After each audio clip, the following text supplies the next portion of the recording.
Hello, everyone. Thank you so much for being here. My name is Caroline Spreen, and I'm a faculty member at NYU.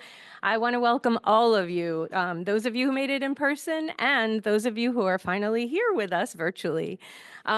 This is truly an important event. It's a very critical time. And you'll see from our program that we have a very full day ahead of us with a fantastic list of speakers, many of whom are on the front lines of standing up for education rights, working and leading human rights organizations and advocacy organizations to protect education and educators from attacks. I want to begin by thanking our sponsors, my department, Jennifer over there, NYU's Department of Applied Statistics, Social Sciences, and the Humanities, the Center for Academic Freedom in the Americas, CAFA, Scholars at Risk, and PEN America. We are also grateful to have the UN Special Rapporteur, Farida Shahid, here with us to share some of the preliminary findings from her study tour of academic freedom across the US this spring. We also have to thank some of our presenters who are leaders in national professional organizations, educator unions, schools and universities who have invested time and expense to come here to share and discuss the growing number of violations and infringements on educator and students' rights. And lastly, I want to recognize our great graduate student volunteers. Thank you all so much. And our tech support team, without whom none of this would have been possible. So while this symposium focuses on academic freedom in the US, I want to underscore how these issues extend well beyond our borders. And many of you who have joined us here today from around the world will recognize several of the issues and challenges that we are addressing here today. We are in a moment of political extremism, where school librarians are receiving death threats for fighting against book banning in towns that they grew up in by people that they've known. We are in a moment where public school teachers are fired or put under administrative leave for teaching about slavery, structural racism, and social inequality.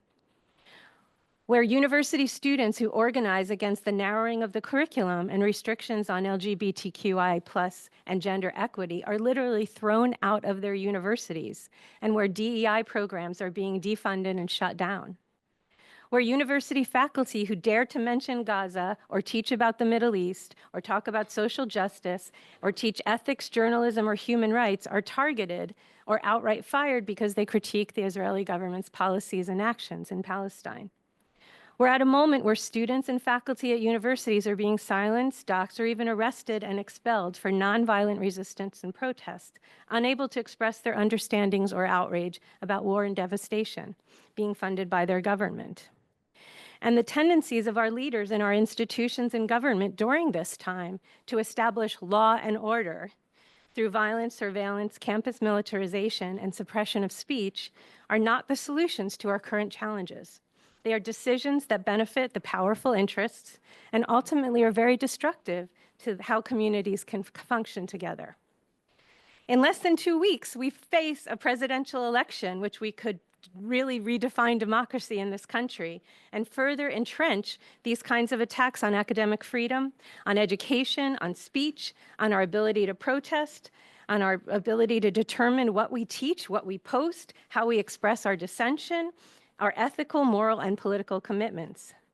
So the importance of academic freedom, of free speech, of dissension, of debate, and the power of protest are part and parcel of the role and function of universities.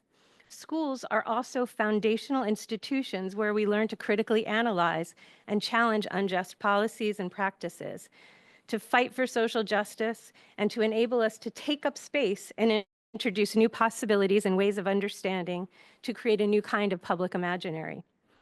They also help us confront the contradictory values of universities, schools, and societies.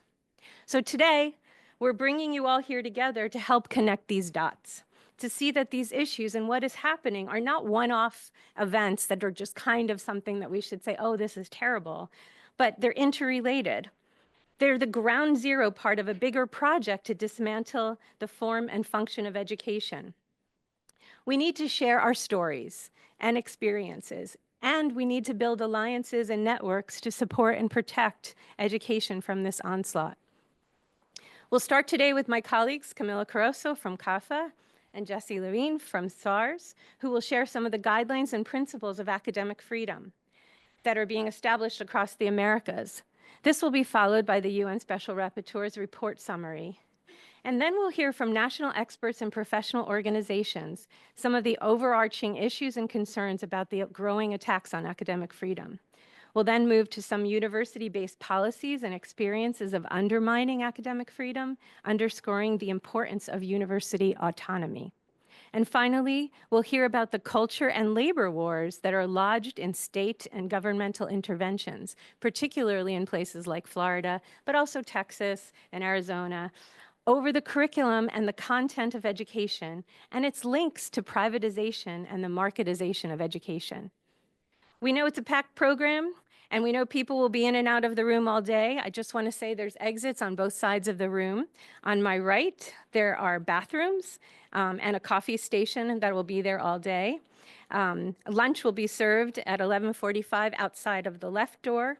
You're welcome to sit in the room, come back in here, or walk over to Washington Square Park where there's lively music and lots of people, but we hope you will come back in time so we don't lose any of the afternoon panels. And one quick note is due to a scheduling conflict and also our delay starting, we have to have a hard stop at 3:20. So in order to ensure that we have time for all presenters, we want to shorten lunch by about 15 minutes, and we'll give an update on that, especially to those of you online. So I'll remind us that as we break, but especially for those who are online, we'll run a really tight program for the afternoon. So I'm going to, again, thank you and welcome you all here, and I'm going to turn our program over to Camila Caroso and to Jesse Levine. Thank you. Go ahead, Jesse.